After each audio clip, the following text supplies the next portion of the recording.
Hey y'all, and welcome back to another lesson where today we are going to be talking about one of the most important aspects of music, in my honest opinion, and it is rhythm.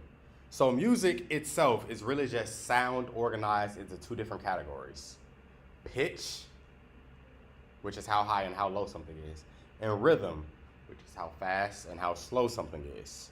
So, usually, if people are playing all the wrong notes but you hear the right rhythms, you'll assume what they're playing, right? So I'm gonna try to play the wrong note. I'm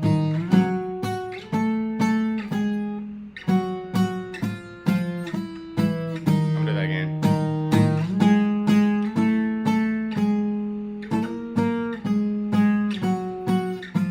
That rhythm was taken from a specific song that may not be easy to recognize, but you might hear the rhythm and you might be like, oh, okay, I think I understand what it is. Now, if the notes were slightly closer to being correct, you can guess that song. I'm gonna do it one more time.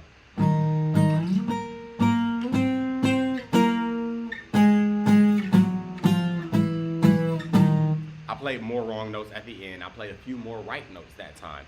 Playing the few right notes probably got you closer to guessing what song that was. And that song was Twinkle, Twinkle, Little Star. The rhythms give it away more than the notes, in my opinion. I could have been playing.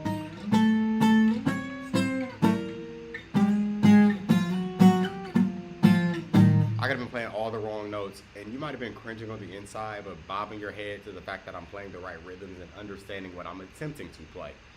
Rhythm is arguably more important than anything. Rhythm is the pace of what you play. Really, more so tempo is, but rhythm in general is the pace of what you play. And I often like to say music is very synonymous to a language. Music is a language. Music is like speaking through your instrument. The instrument is an extension of your voice. And the rhythm at which you speak is what can get people listening to you or can get people confused by what you're doing.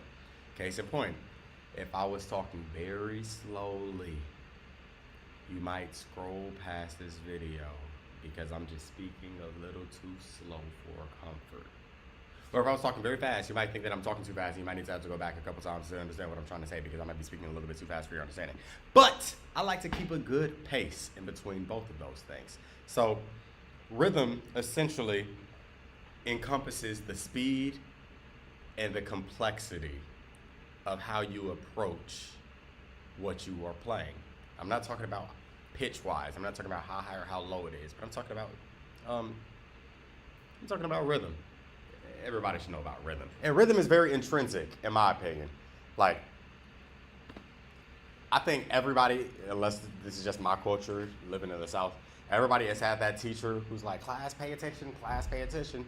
And then they start clapping and the class is supposed to respond. Then the class.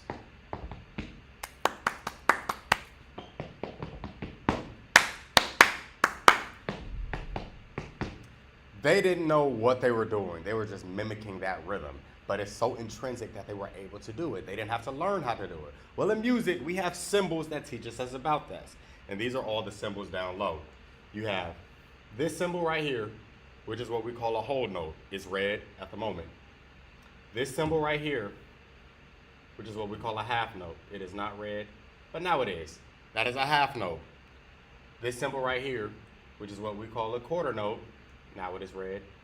And this symbol right here, which is what we call an eighth note. Let's talk about it, right? And I'm gonna fill in all the empty gaps to make it make sense. Usually, whenever you are listening to music, and I'm gonna say usually loosely, because there are different styles of music, most times you can organize the rhythms into 4 beats. Most times, everything that you are doing is 4 counts long. The song example that I was giving you earlier was Twinkle, Twinkle, Little Star. 1, 2, 3, 4. 1, 2, 3, 4. 1, 2, 3, 4. 1, 2, 3, 4. All of that is organized into 4 beats. I could just say 4 over and over and over again. 1, 2, 3, 4. 1, 2, 3, 4. 1, 2, 3, 4. Well, if you see a whole note, it lasts for 4 counts. 1, 2, 3, 4. 1, 2. Half notes are half of that. 2 counts. 2, 3, 4. 1, 2, 3. Quarter notes are on the beat. 1, 2, 3, 4. 1, 2. And eighth notes double that. 1 and 2 and 3 and 4 and 1 and 2 and 3 and 4 and That's essentially all the 4 rhythm counts that we are going to discuss today.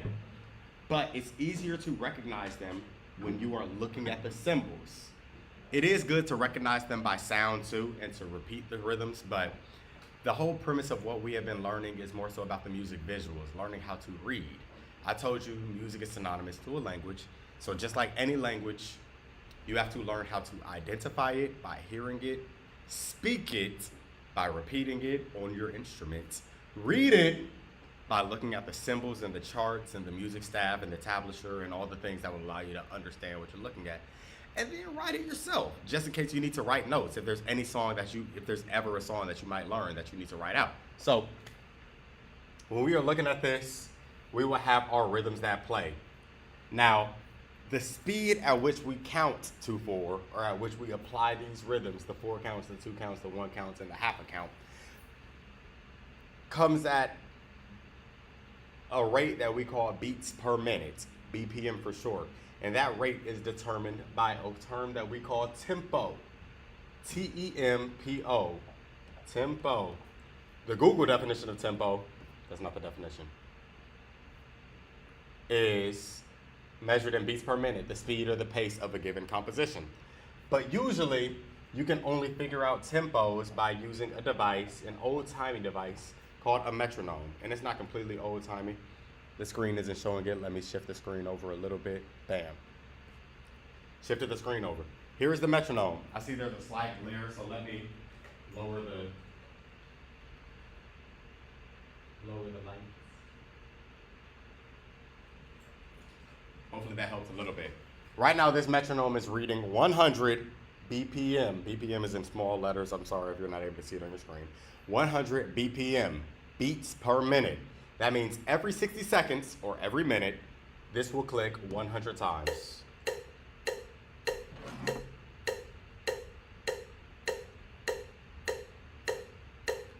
Now, if you speed the numbers up, if you go to a higher number, that means every 60 seconds, it'll click 140 times. Or lower, every 60 seconds, this will click 68 times. So the lower the number, the slower the pace. The higher the number, the quicker the pace.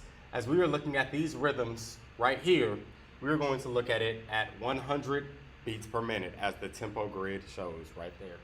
Let me show the full thing, that way you have the visual.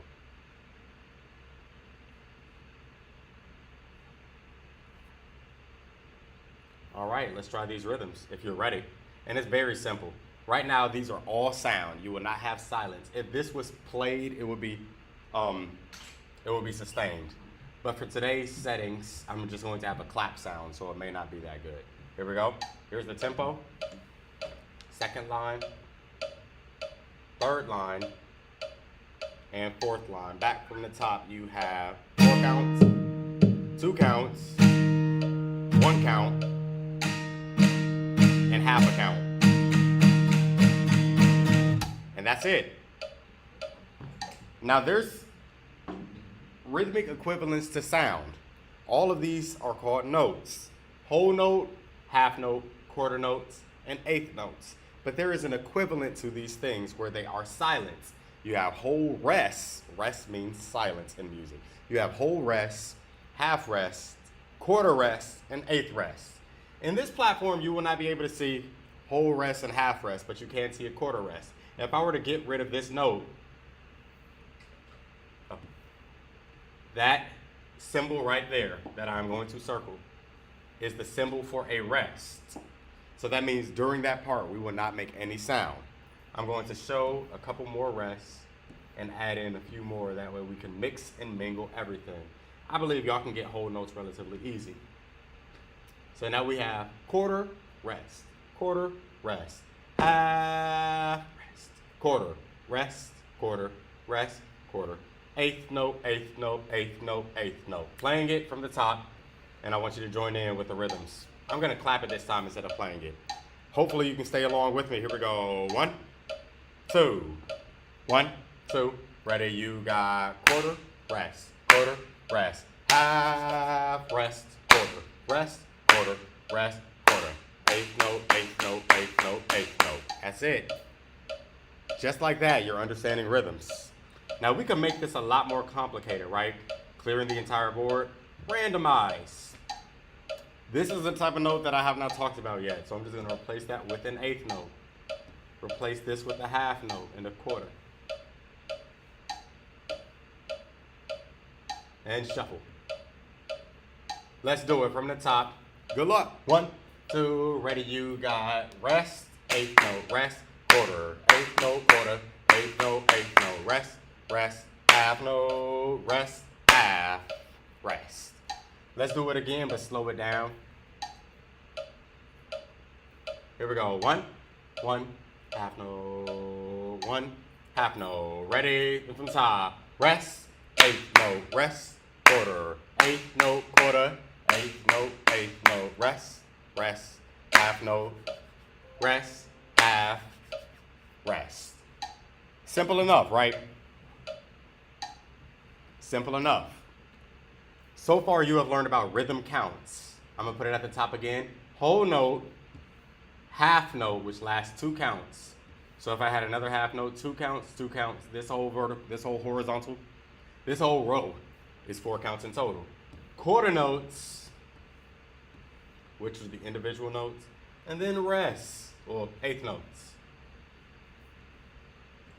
So if we learned about whole notes, half notes, quarter notes, and eighth notes. We also talked about quarter rest, which lasts 1 beat like a quarter note does, but instead of 1 beat of sound, you have 1 beat of silence. 2 more concepts that I want to talk about. Dots and eighth press. And from there, I feel like you are pretty knowledgeable when it comes to rhythms. Dots, let's talk about it. And I'm going to my trusty dusty whiteboard to make this make sense. Dots, right?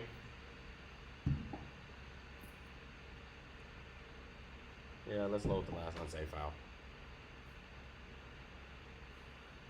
All of this, right? Full of notes. I have a whole note. It's just a circle. You don't see it.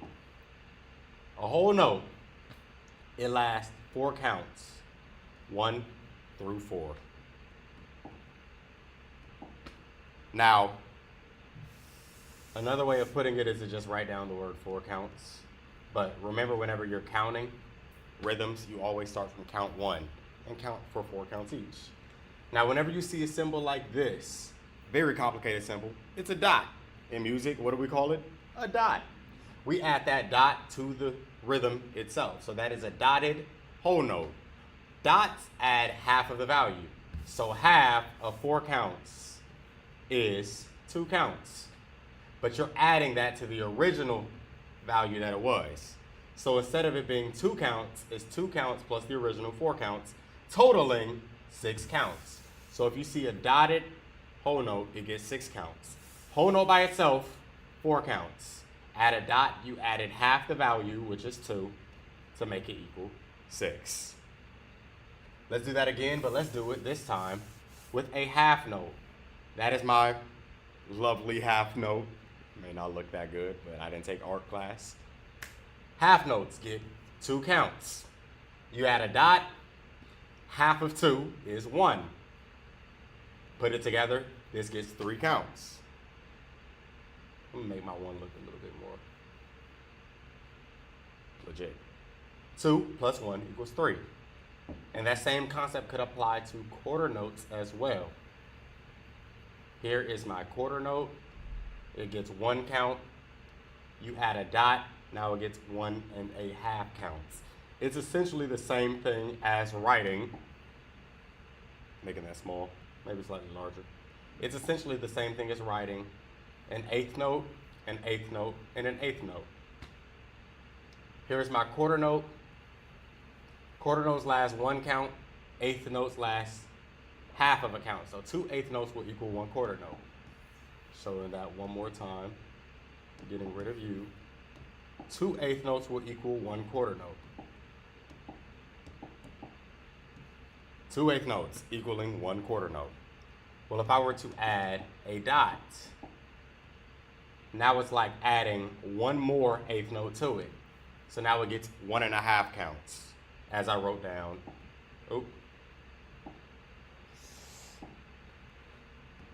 As I wrote down right here, 1½ counts. So let's look at that when it comes to actual rhythms. Oh, one other thing that I forgot. Sorry, gotta go back to my whiteboard. One other thing that I forgot. I showed you quarter notes. I showed you quarter notes and quarter rests. Those both get 1 count each. 1 count. But this is 1 count of sound, this is 1 count of silence. Well, if I made this into an 8th note by adding that flag at the top of my quarter note, the 8th rest looks like a 7. So that gets half, a 7 with a dot at the top. So that gets 1/2 of the counts. 1/2 of the counts. So if I were to look at all of my 8th notes, before I wrote down 8th note, 8th note, 8th note, 8th note to equal 1 measure. Shifting that over for you to be able to see. 1, 2, 3, 4. I'm gonna write the rhythms at the bottom. That way it's even more foolproof. 1 and 2 and 3 and 4 and. Well, if I were to get rid of any of these notes, like that quarter note or that count 2, 1 and something's missing, and 3 and 4 and. I can add the symbol for silence. So now the rhythm that I have here is 1 and 2 and 3 and 4 and, if that makes sense. If it makes sense, like this video, get more people in the video, share this with a friend, that way more people can learn rhythms the right way. Now let's look at it on our rhythm chart, on our rhythm grid. Right now we have whole notes at the top, half notes underneath, quarter notes, and then 8th notes. But let's make it a little bit spicier. Instead of a half note, I want a dotted half note. So that changed this to last 3 counts, and then it automatically put a quarter rest at the end. I could make that a quarter note, or I could make that 8th notes. At the bottom we have nothing but 8th notes. Well, I want an 8th rest to be included. That's the rhythm we just did. 1 and rest, and 3 and 4 and. Let's look at the whole thing and let's play it, or clap it.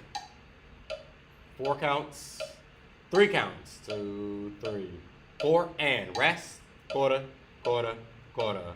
1 and rest, and 3 and 4 and 4 counts, 2, 3, 4. 3 counts, 2, 3, 8th note, rest, quarter, quarter, quarter, 8th note, and 8th note. That is that. If you feel like that's too easy, let's make it slightly more complicated. I'm gonna change all of these to quarter notes and 8th notes. We don't need any half notes. I believe that y'all can do half notes. Quarter notes and 8th notes. And I'm gonna leave that 1 rest in there. Let's try it.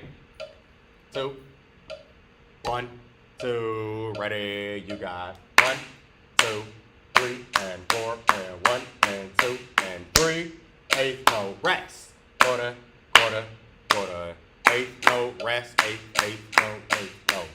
Easy enough, right? If you got that, like the video.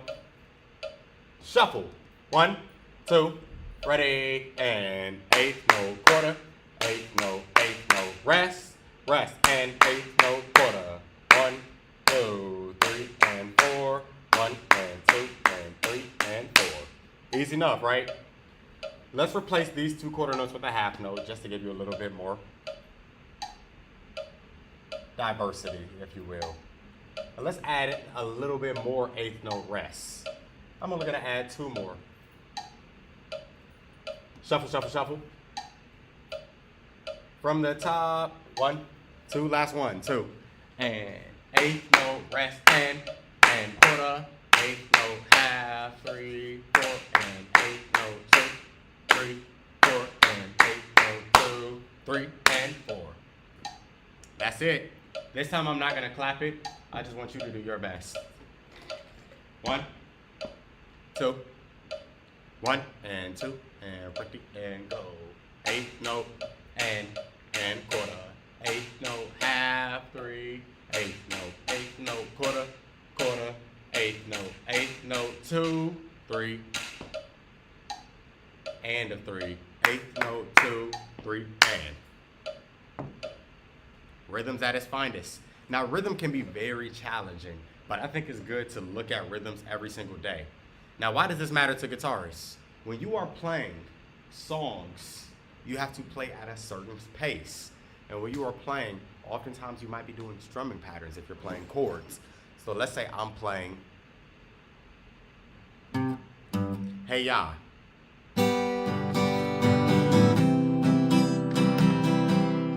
Hey Ya by Outkast.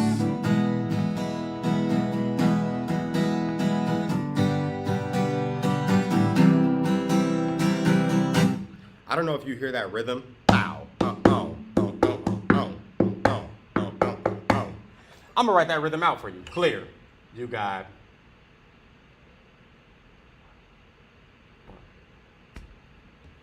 You got 1, 2, and 4, and. Over and over again. I'm gonna write it out over and over again. That way it's clear as mud, clear as day.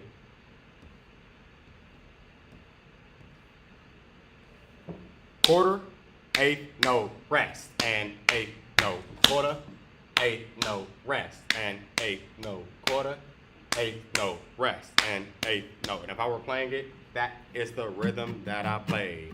Quarter, eighth, no, and eighth, no quarter, eighth, no, and eighth, no quarter, eighth, no, and eighth, no. That's the rhythm.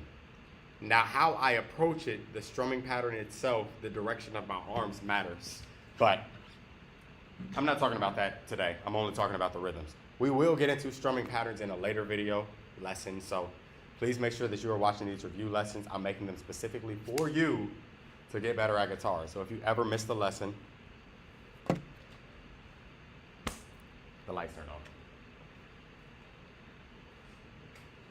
Motion sensor lights. I'm making these videos specifically for you to get better at guitar. So if you ever miss the lesson, it is recorded and it will be posted for you to follow along. Catch you on the next video.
Okay. I'm actually in business today. I'm not always in business.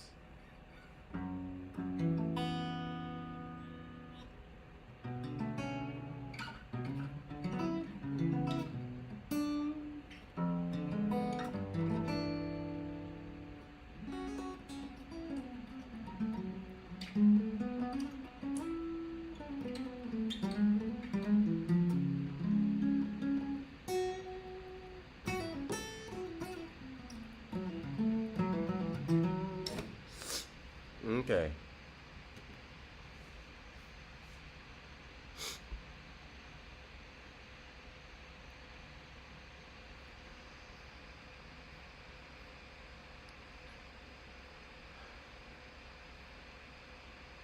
I don't have too much time, y'all. Whoever's watching, I got the timer up. The timer is above the board. I will only be live for like 19-ish minutes. I'm gonna say that again. I will only be live for about 19-ish minutes. Every day though, during my planning period, during my office hours, if I will, I'll be going live in order to teach a little bit about guitar, to reteach the things that I teach my students because I'm a high school guitar teacher. I'm in the classroom right now, which is the setup that you see. Sitting on amps in the front of the classroom. Behind the camera is a row of like 30-ish chairs. And to the left of the camera, which is really the right of me, is about like 40 something acoustic guitars, all in cases and stuff.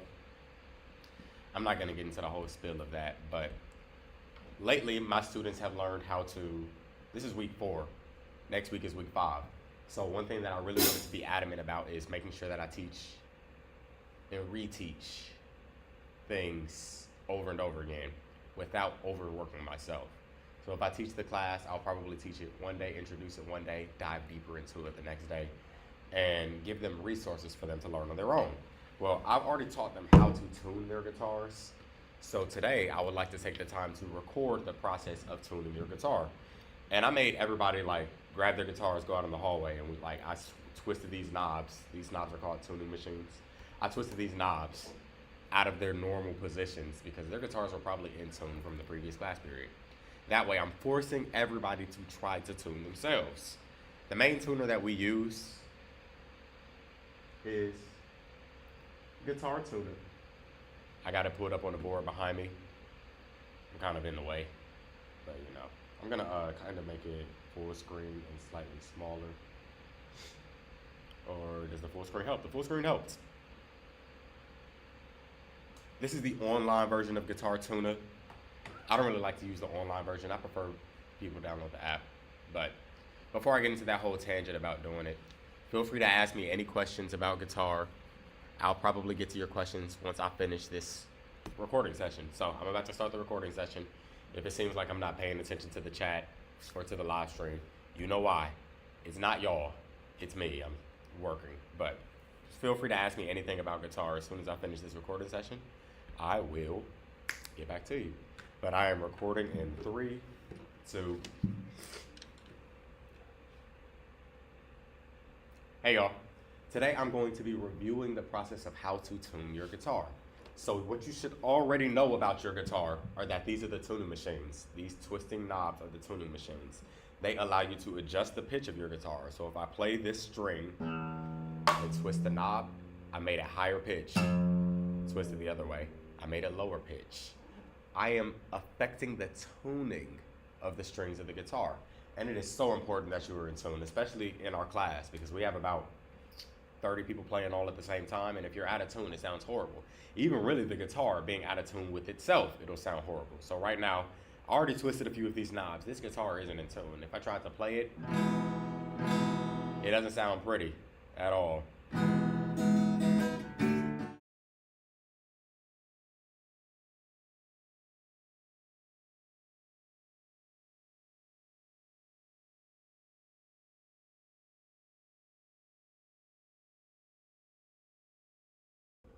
Hey y'all, one moment. I am connecting my better microphone. I realized in these past live streams that anytime I looked away from the camera or looked away from the actual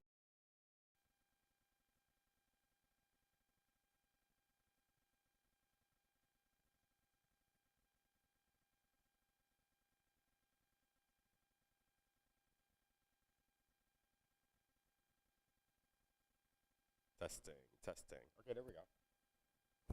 I realized anytime that I looked away from the my laptop, which was my microphone in the past, that it didn't have the best audio quality. So I need to make sure that I have a microphone connected. That way, if I turn around and face the board or if I do any of the things, that everything will work. So in this live, I was doing guitar Q&A based on your questions, and I've been reading the chat. We've had 2 conversations going, and the people disappeared. So if you're actually live and you're not a bot, please send something in the chat. Tell me if you play guitar. I got some polls going. A few people say they're already guitar pros, and a few people say that they're learning guitar at this moment, and I'm helping them learn. And a few people said they're interested in buying a guitar. So hopefully I am helping you with that consideration. There's 2 things that I would like to talk about. You should learn acoustic or electric guitar. Now, in my guitar class that I teach at this school in this county in this state that I will not name. If you happen to know it, then you know it. They play on acoustic guitars. But me, I'm an avid guitar player. I play electric all the time. Like when I'm doing gigs, most times people hire me to play electric guitar. And I like it because of the sound effects and the pedals and all the things that you can press and like it just makes it sound sweet in my opinion. So, with that being said, there's extra pieces that you need. You need an amplifier. I don't know if you can see the amplifier. I have like 3 amplifiers up here. You need an amplifier whenever you're playing guitar. Need one. You need a guitar cable whenever you're playing electric guitar. And you need to know how to take care of these things. So today I'm going to talk about the process of wrapping a guitar cable, and then I'm going to teach you a song. So most times I see a lot of people just wrap the cable in their elbow and just like hook it up.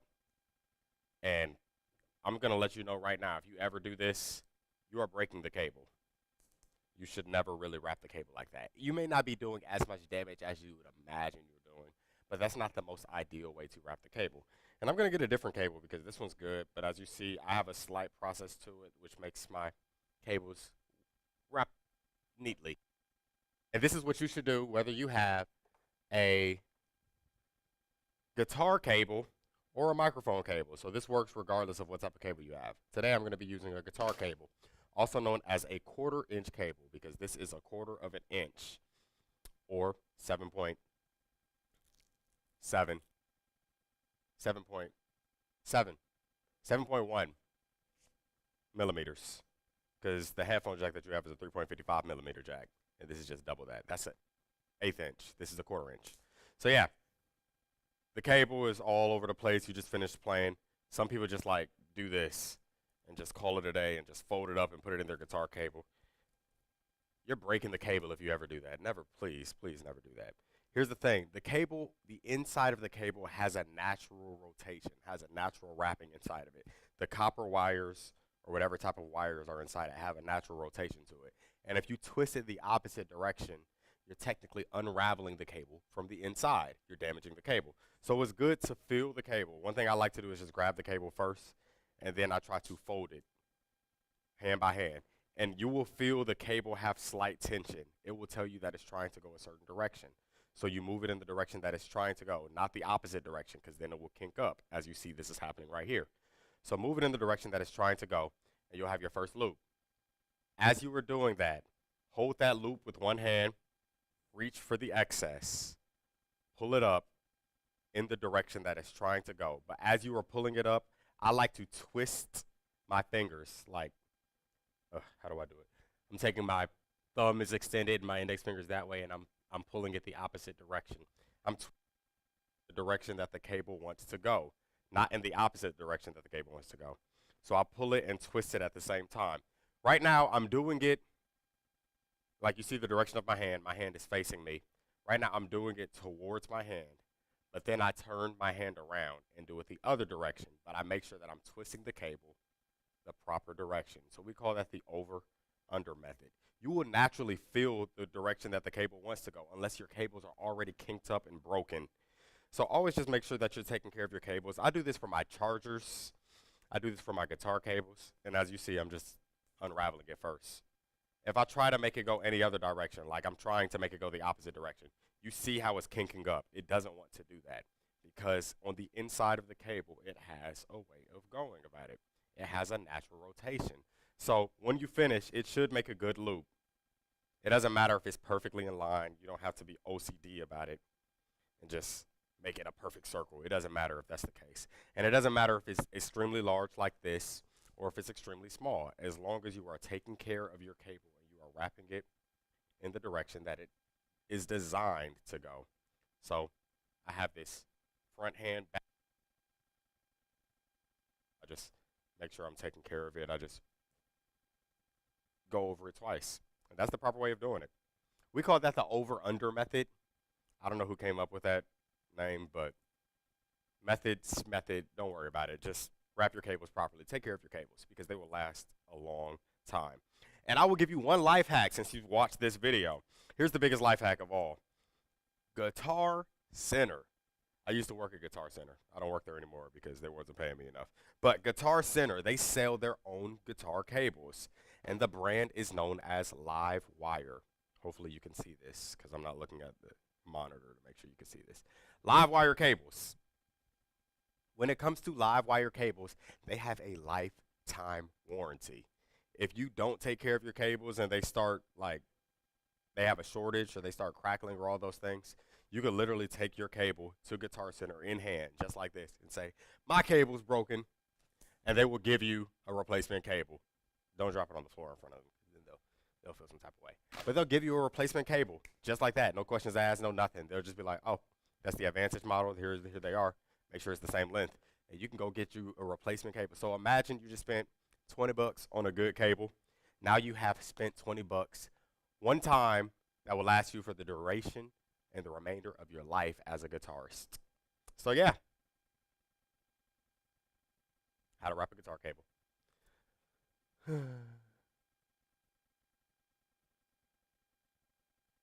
Last thing that I want to do is teach you all how to play one of my favorite songs that I've just recently listened to. So as of lately, I've been listening to Spotify new music Friday playlist, and I heard Aerosmith drop the song. I don't know if y'all familiar with the band Aerosmith. That's my band. Like, I used to listen to them growing up when I was playing guitar. Not playing guitar. But when I was skateboarding and playing guitar. It would be like the best thing ever because I'd be listening to Dream On by Aerosmith. Dream On! All while I'm skateboarding down the street. Singing to the top of my lungs. I was a wee little lad when I was doing that. I'm sure my mom was judging me, but, you know, she didn't care. That song is freaking sick and freaking riffing. I got to play it for you just one time for the one time. I don't know how to play it, though. Oh, I guess I'm on a computer right here. You may not be able to hear it, so I'm going to add it in when I actually edit this video. But it is called My Only Angel by Aerosmith and Young Blood. Young Blood is a scary name. But yeah, listen to it real quick. Y'all didn't want to see ads, I'm sorry. Turning the volume up.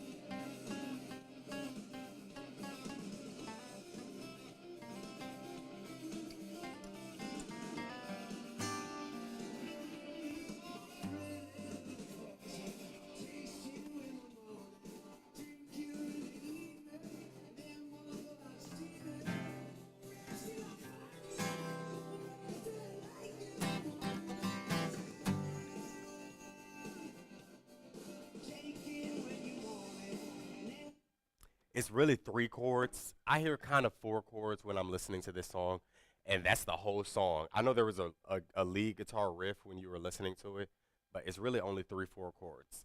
The chords that I heard, and the 4th chord I'm going to name optional. The chords that I heard was a G chord, was the first chord. I heard a G chord, then it went down to F, and both of these are major. All of these chords are major.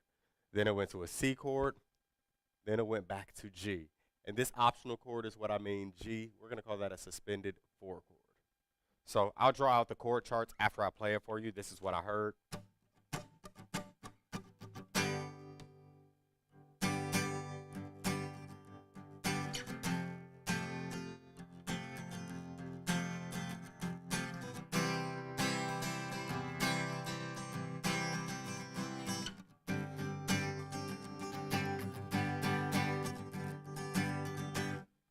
Easy. Like one of the easiest songs for you to like join in on. One of the newest and latest songs, and it is sending. It just sounds like they just brought back the golden era of pop rock music for the modern day. Aerosmith doesn't miss, in my opinion. Now, if you were to play it, most times people play a G chord on the 3rd fret of the E string, 2nd fret of the A string. You have your open D, G, and B string, and then the 3rd fret of E. That was not how I just played it, but you can play it like that. It's still a G chord, But my recommendation for you is to play the G chord in your E shape. If you're familiar with your cage chords, then you know what I mean by shapes. E shape, A shape, C, G, and D shapes, which are not as common. But your E shapes and A shapes are used all the time when it comes to bar chords and power chords. So I'd highly recommend you bar the first two chords, the G chord and the F chord. You can't play an F chord without doing some type of bar anyway, unless you're only playing 3 strings. So essentially, what you are doing is using one finger. Can I move this over? Yes, I can. You're using one finger, like your index finger, to play this entire fret. Right now, it looks like I'm on the first fret, because this is going to be the exact same shape. But these are two different chords. G and F can't be on the same thing. F is on the first fret, yes, but G is going to be on the third fret. And then from there, it's the same shape. So this is our E chord shape. This is the 5th fret, this is the 4th fret on G. So you have 3rd fret of E, 5th fret of A, 5th fret of D, 4th fret of G, 3rd fret of B and E. So if I were to do that, I'd take my index finger to bar the entire 3rd fret. But as I have my index finger barring the entire 3rd fret, my ring finger is going to play the 5th fret of A, my pinky finger is going to play the 5th fret of D, and my middle finger is going to play the 4th fret of G. Instead of playing this G chord, the open string G chord, I'm opting for this one just for easy access to the next chord, which is our F chord, which is the exact same shape. Your hand position doesn't change. Your finger position doesn't change. But the place where you play it on the guitar changes. So you move from the 3rd fret, 3rd, 4th, and 5th fret to the 1st, 2nd, and 3rd fret. And then from there, you go to a C chord. I recommend just keeping C chord the normal way, the way how everybody plays it, so they don't play the E string, but they play the 3rd fret. You telling me this whole time I just been teaching, and I ain't even press record. I'm live, but I didn't record this, so only the live sees this. I guess I'm going to re-record this content specifically for you all at a later date, or for my YouTube channel. So thank you for the people who's watching the live, but I got to remember to actually record next time I do this. It's been a minute since I had office hours. C chord, the normal C chord, the C shape that you always play. And that is your C chord. And then you are going to end with a G sus chord. What is G sus? Not praise Jesus. I'm sorry, that was corny. Anyway, it's very similar to a G chord, the G chord that we were playing earlier with your bar, your index finger barring the entire 3rd fret.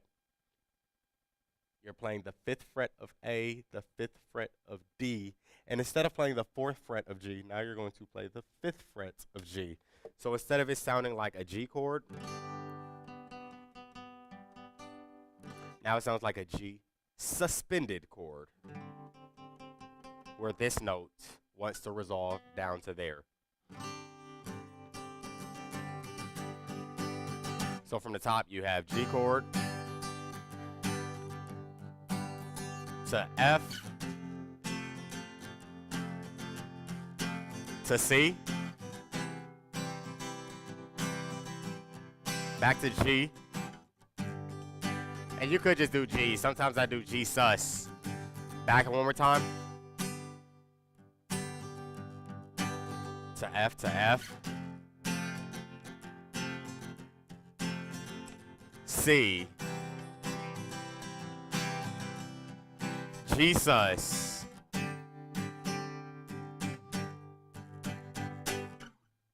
anyway though, that is all for today's live stream. I appreciate all of you who have tapped in. I know the front half there was pre-recorded content, but that is what I use as a filler time while I eat my lunch, while I run my errands and do all the things. So if you like content like this, don't forget to like, comment, subscribe. Ask me any questions, because I will answer those questions during this time. But if you don't ask me questions, I'll use this time to teach you any valuable information that's on the top of my head, or that's most prevalent, or the most recent thing that a student has asked me. But again, I am Paul Neal. This is my channel. If you have any questions for me and you were not able to catch this live stream, I will go live every day, Monday through Friday. And if not, just watch the recaps from 10:30 to 11:30. maybe 10:35 to 11:35 Eastern Standard Time. If you have any questions for me, catch me in the next live stream. If not, email me. My email is contact at paulneilmusic, which is the name of this channel, .com. CONTAC, contact at Paul, PAUL, Neil, NEIL, music, MUSIC.com. Catch you in the next live stream. Peace.